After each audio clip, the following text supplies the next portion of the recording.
What are we talking about? What is it we want people saved from? We want to see people saved from eternal punishment. Eternal punishment. Punishment that never ends. Conscious existence, conscious life in a body resurrected and suited for everlasting punishment. Coming from the Greek word Gehenna, speaks of what the book of Revelation calls this lake of fire, where people are punished and tormented forever. There are those who claim to be preachers who don't ever talk about hell, wouldn't talk about hell, avoid it at all costs, when the truth of the matter is, it ought to be the first thing that we talk about when we talk about the gospel. Let's start at the fiery heart of the matter, hell itself. John MacArthur doesn't mince words in his sermon. Hell is real, eternal, and waiting patiently for every sin you've accumulated like grandma's unmatched socks. Eternal conscious punishment, no second chances, a place where sinners rage against God forever. Grim, right? MacArthur goes on claiming that many churches dodge this reality, leaving people comfortable in their sins, unaware they're already headed there. But here's a twist by Pastor LaDonna from Spirit and Truth Sanctuary's Tuesday Morning Connection. The transaction we are taught is, if I get up on Sunday morning, come to church and give God praise and my tithe, then He will bless me. Or if I am good, and if I follow all the rules someone else handed me and made me repeat over and over as a child until I memorize them, then I will be protected, get my prayers answered, and go to heaven when I die. But if I don't, the deal is off. And what I get in return is a life of misery, at the end of which I am sent to hell forever. So that's the deal we are taught. It is amazing how many people still believe this, even though it is in direct contradiction to the many places in the Bible where God's love is described as unconditional. Those things sound a whole lot like conditions to me. Well, that doesn't fit with a God who we believe to have or to be unconditional love. You don't have to live by fear-based contracts with God. The if you obey, then you're blessed transactional dance is low-vibration spirituality. No, she claims. True growth comes from unconditional love, where obedience flows from relationship, not obligation. So we're caught between two worlds of punishment and fear versus love and freedom. Let's buckle up and explore this spiritual tension, as well as the spiritual bypass. Enter Paul Washer with the ultimate survival hack, absolute obedience and pleasing God. I'd like to welcome the young, our children that are here, and this message is especially for you today. Now, we have been studying about how we are to glorify God, how we are to live before God in such a way that pleases Him, that gives Him pleasure. Now, we have discovered, first of all, that in order for us to please God, we must love God. But in order for us to love God, we must know Him. The greatest treasure, children, that you could ever discover is to know who God is. A relationship based on unconditional love could not be further from one that is transactional, which requires us giving something in equal measure or of equal value in order to earn God's love and protection. A transactional relationship requires two parties. So in order to believe in this type of relationship with God, you must see God as separate from yourself. There's another condition. The more you accept your own God-likeness, though, the more this belief dissolves as you realize you are one with God. We must know Him. But there's something else that we need. We must know how to live according to His commands. Do you see that? Now, in the Scriptures, we have commandments. The 10 Commandments. Here's my problem. Why are there 10? You don't need 10. I think the list of commandments was deliberately and artificially inflated to get it up to 10. It's a padded list. Here's what they did. About 5,000 years ago, a bunch of religious and political hustlers got together to try to figure out how to control people, how to keep them in line. They knew people were basically stupid and would believe anything they were told, so they announced that God had given them some commandments. Up on a mountain, when no one was around, God had given them the 10 Commandments. Why did they pick 10? Why 10? Why not 9 or 11? I'll tell you why. Because 10 sounds official. Living in relationship versus living under the law. Living in relationship, of course, being the higher vibrational level and more mature way to live, and under the law being the lower vibrational, more immature way. So speaking of maturity, I've said this to you before. The single most important aspect of growing up and becoming an adult is learning how to self-govern. I always told my boys when they were growing up, learn how to control yourself or someone else will do it for you. So we've gotten our point across. There is a hell. But we haven't gotten the point across that you're headed there already. Whether it's someone on the playground who's bigger than you and stronger than you, who will teach you how to control your mouth if you don't do it yourself, or a little later on, whether it's a judge or a police officer who have the power to put you behind bars if you don't learn how to obey the law, someone is going to control your actions. Make sure that it's you. In the church, it is looked over, passed by, ignored. There are those who claim to be preachers who don't ever talk about hell, wouldn't talk about hell, avoid it at all costs, when the truth of the matter is it ought to be the first thing that we talk about when we talk about the gospel. This is about salvation from hell. The doctrine of hell, the truth of hell, the reality of hell has found its way into the thinking of our culture. According to the latest survey that I could find, 75% of people living in America believe in hell. They believe there's a hell. That's the influence of Christianity, 75%. Of those 75%, 4% believe there is any chance that they will ever go there. Well, we've gotten our point across. There is a hell. But we haven't gotten the point across that you're headed there already. That's the issue. We live in a world where sin is freely exploited. Sin is so much a part of our culture that every imaginable sin is acceptable except pedophilia. That's the last sin left. You don't find that outrage over adultery.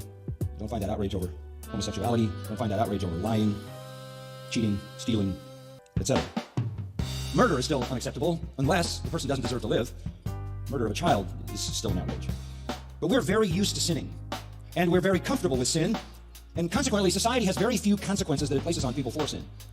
So when people grow up in a world where things that once were defined as sin are no longer defined as sin, and behaviors have no consequence in the society, where, for example, when Junior comes home at the age of 12 and announces to his mother that he's a homosexual, she becomes a homosexual advocate. Absolutely no consequences to that kind of immoral behavior. There's a warped sense of good and evil and a distorted understanding of justice. We don't know what sin is, except sin can never be what I do. It can be, however, if what I do harms someone else. That would be sin, but any act that I do in and of itself, I'm free to do, and there shouldn't be any consequences at all. And the truth of the matter is then, if the culture imposes no consequences and the family imposes no consequences, the society places no stigma on people for the kind of behaviors that are sinful behaviors. People get so used to sinning without consequences that when you introduce the idea that they will pay in full forever. You and I do not know how to walk. You want a really good lesson? Your parents have probably told you this a few times. When you were born, you came out knowing nothing, okay?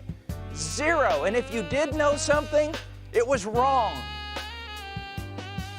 So what do you have to do? You have to learn how to walk.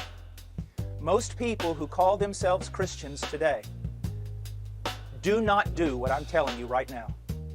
They say they believe in Jesus, and then they live on the broad way. They walk in a way that seems right to them.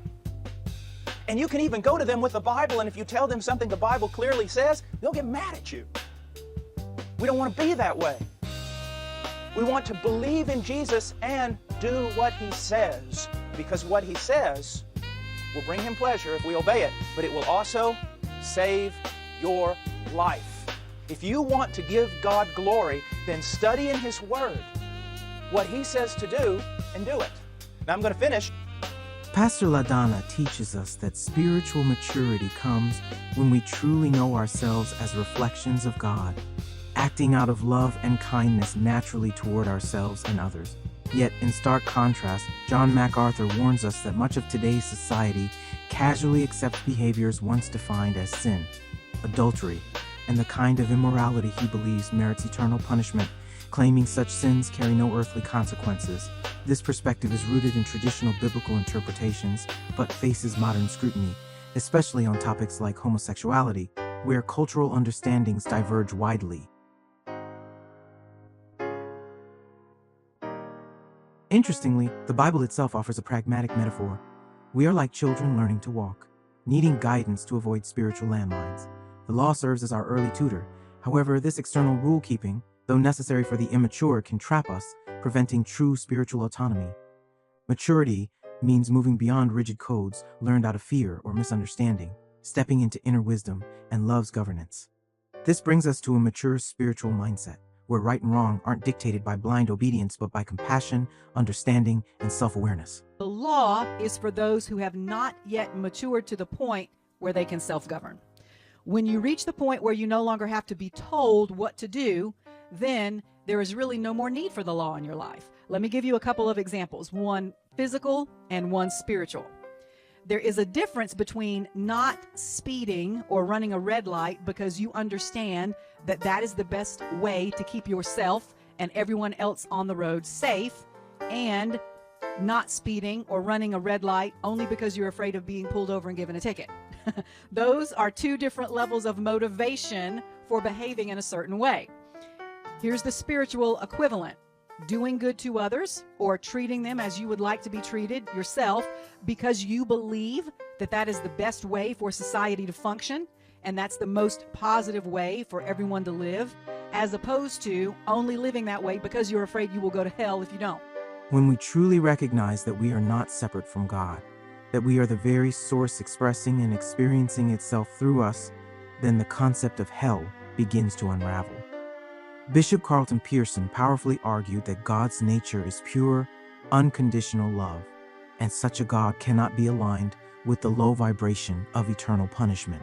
In this light, hell is understood not as an eternal place of torment, but a distortion born from separation and misunderstanding. When that illusion dissolves, spiritual maturity emerges, not dependent on external fear, but rooted in the self-governance and love flowing naturally from understanding our divine oneness. And so, with that awakening, Pastor LaDonna's final words invite us to step fully into the mature path where love replaces law and relationship transcends rule. So God has always wanted to be in a relationship of mutual, unconditional love with us. That's how He created us. And that, living in relationship with Him, based on total trust, should be what I call our default setting. You know, like when you get a phone or some other appliance and it says it has factory settings. Okay, there are things that it just comes with naturally. Then you have to put into it, on top of that, all of your programs. Well, that's a good analogy, because our factory setting, how we came here, was that total love relationship, unconditional love relationship, and total trust in God. And then society and culture starts putting in all these other programs on top of that cause us to get away from that default setting. When our trust in God, our source, is not total, and when our love for Him, ourselves, and others is not unconditional, then that's when we have to resort to rules and laws to keep the peace and to maintain order in society. And that's what most of religion, no matter which one we're talking about, is at its core. Religion is a lot of rules, regulations, and thou shalt nots. Religion is a container. It is there largely as a mechanism to contain and control people who have not learned to contain and control themselves. What are the measurements or the limits of your container? The law is a very small and limited container. What if God speaks outside your container? If you allow yourself to hear the truth from only one holy book or from the concepts contained within one religion, again, your container will remain very small. However, your container will expand when you begin to affirm truth wherever you find it, and to judge whatever you hear, wherever it's coming from, by whether or not it resonates with the love and light that is inside you. Is this thing that I'm hearing coming from love? Living in relationship with God is as big as His love and nature are. That container, or rather lack thereof, is limitless and infinite.